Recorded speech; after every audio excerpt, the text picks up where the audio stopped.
에스겔은 구조적으로 유다의 심판, 그리고 이방인의 심판, 그리고 33장부터는 이스라엘에게 소망을 주는 회복의 메시지를 전하고 있다고 우리가 몇 번에 걸쳐서 나누었습니다.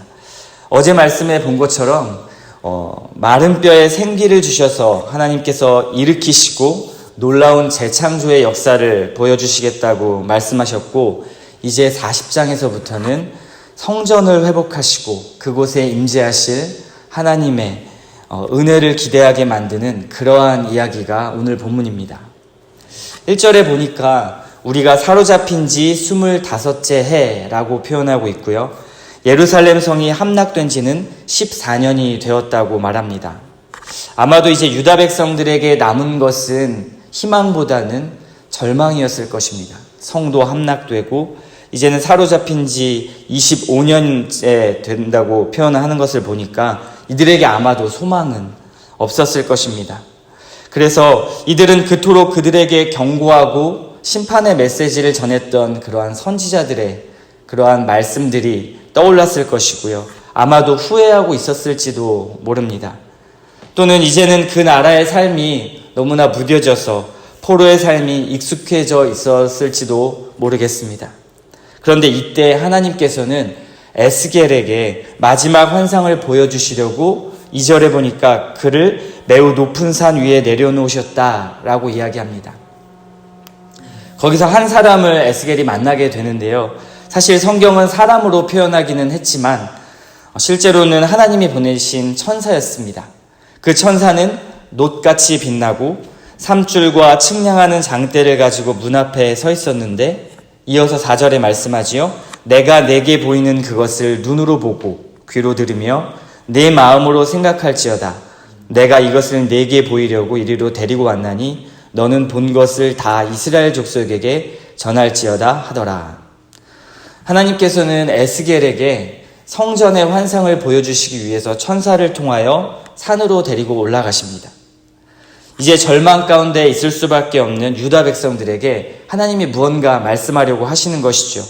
그리고 그에게 보여주시는 장면은 바로 성전의 측량, 성전의 환상이었습니다.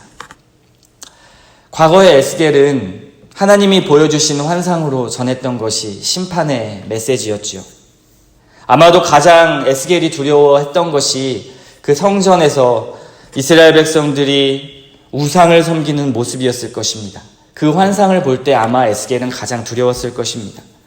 왜냐하면 그 결과가 무서운 심판이라는 것을 에스겔은 가슴 절절하게 알고 있었기 때문입니다. 그런데 하나님께서 이번에 보여주시는 이 성전의 환상은 그러한 우상을 섬기는 성전이 아닙니다. 이 새로운 성전의 모습은 하나님의 임재가 다시 한번 거룩하게 회복되고 영광이 가득한 그러한 성전의 모습이었습니다. 이스라엘 정체성이 무엇으로 구별됩니까? 바로 하나님의 임재, 그리고 바로 하나님이 임재하실 성전으로서 상징되었던 것이죠. 하나님이 임재하셔서 그 거룩한 이름을 나타내시는 곳으로서의 구별된 곳이 바로 이 성전이었습니다. 이 거룩한 성전을 통해서 이스라엘 백성들은 구별되고 또 거룩한 삶을 살아야만 했던 것입니다. 만약에 이 성전에서 하나님의 영광이 떠나버린다면, 그렇다면 이들은 더 이상 이스라엘일 수가 없는 것이죠. 하나님은 왜 이러한 환상을 보여주시는 것일까요? 나라가 망해서 갈 곳이 없는 그러한 그들에게 도저히 희망이 없고 죄악 가운데 심판받은, 또한 저주받은 민족이라는 자괴감 속에 살아가는 이들에게 이 환상을 보여주시는 것은 아마도 하나님의 임재가 나타나는 이 성전을 볼 때 이들에게는 가장 큰 희망이 있었을 것입니다. 하나님은 이 4절의 말씀처럼 에스겔을 통해서 이 소망의 성전의 모습을 보고 그리고 듣고 마음으로 생각하여서 이것을 이스라엘 백성들에게 전하라고 하나님께서는 말씀하시는 것입니다. 이 환상을 볼 때 에스겔의 마음은 어땠을까요? 여태까지는 하나님의 심판의 메시지를 전하다가 지난 어제는 마른 뼈들이 일어나는 환상들을 보게 되고 또 회복되는 성전을 오늘 보게 되는 것입니다. 이 환상을 볼 때 에스겔의 마음은 어땠을까요? 마른 뼈가 일어나 생기를 얻어 군대가 되는 모습을 보았을 때도 아마도 가슴 설레고 이제는 벅차 올랐을 것입니다. 그러나 실제로 하나님이 거하시는 이 성전을 보았을 때는 아마도 에스겔의 마음이 더 녹지 않았을까라는 생각이 듭니다.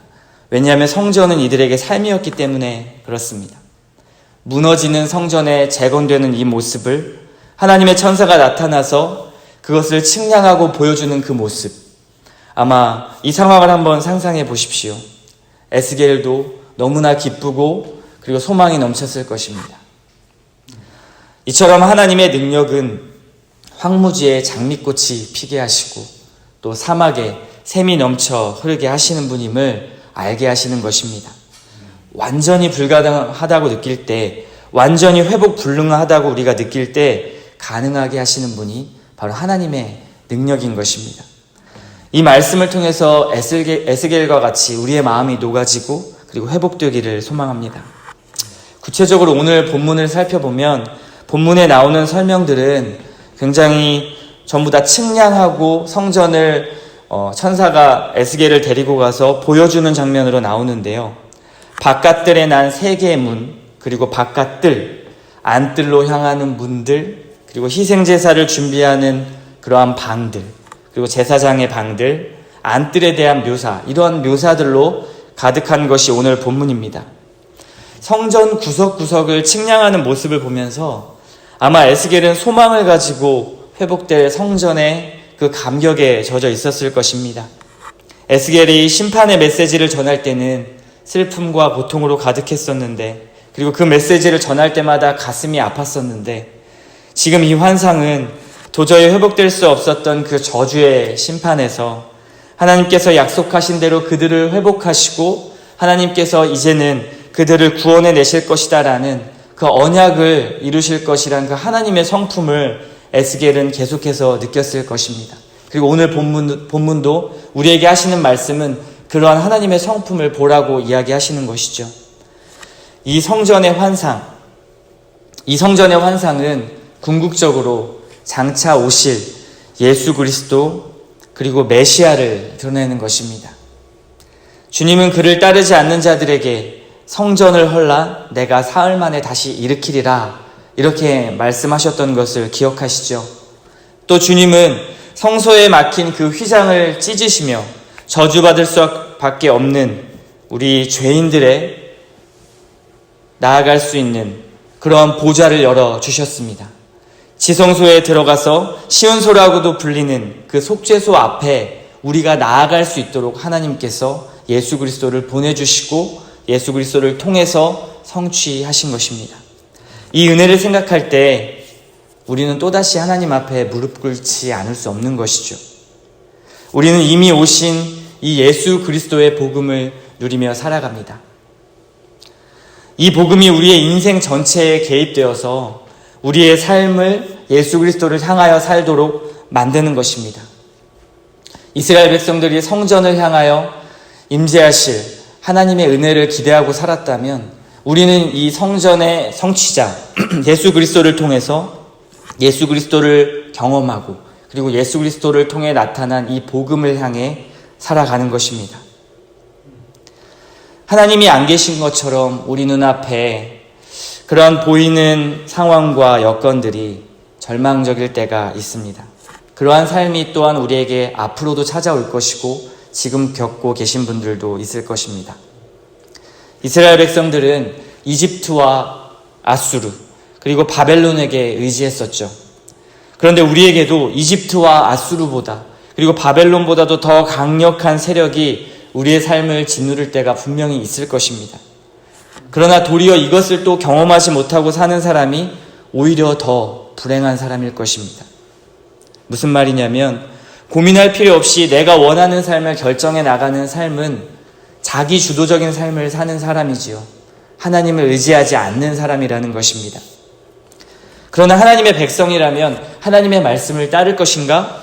우리를 짓누르는 강한 세상 풍조를 따를 것인가? 날마다 이 기로에 서서 고민할 때가 참 많이 있을 것입니다. 하나님의 백성이라도 이러한 고민을 할 수밖에 없다는 것이죠.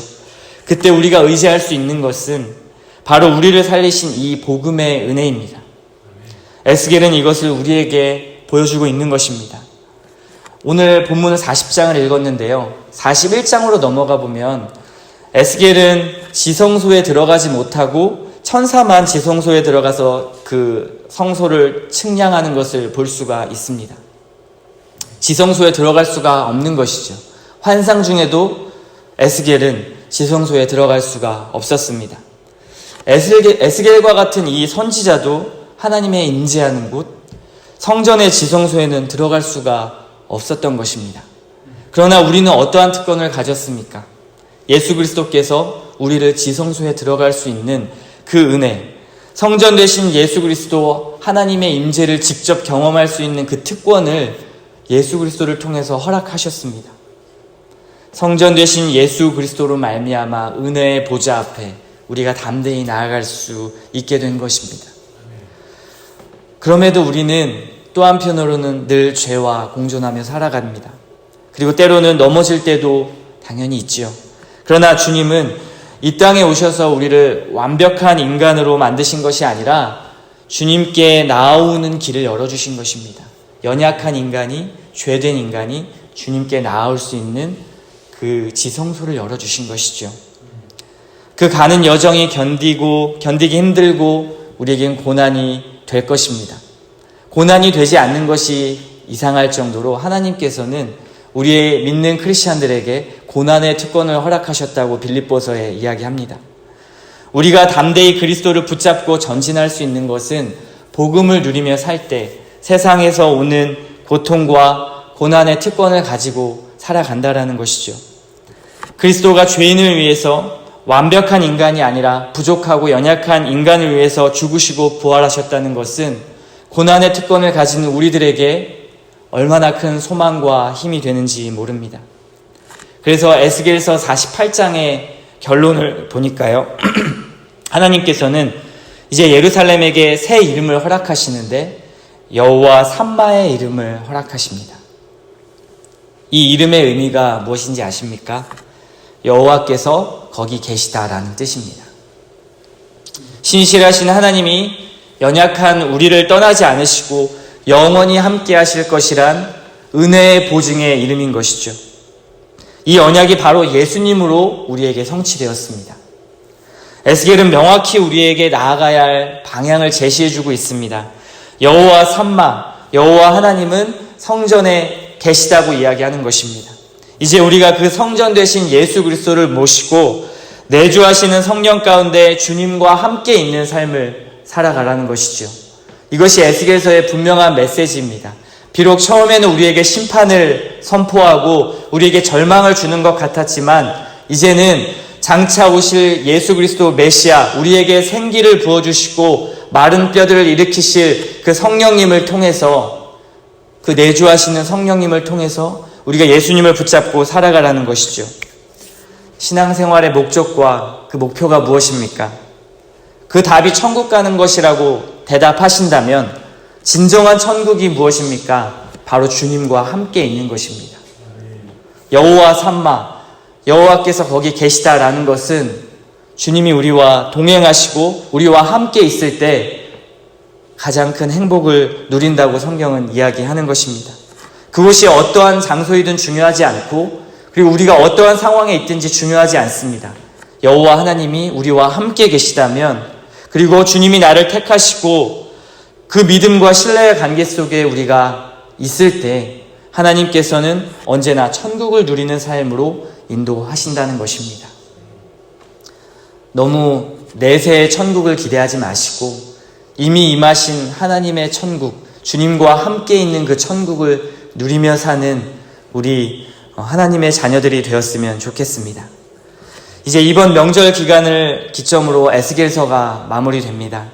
지난 몇 주간 에스겔서를 여러분 묵상하시면서 무엇을 느끼고 하나님께서 여러분에게 어떠한 깨달음을 주셨습니까?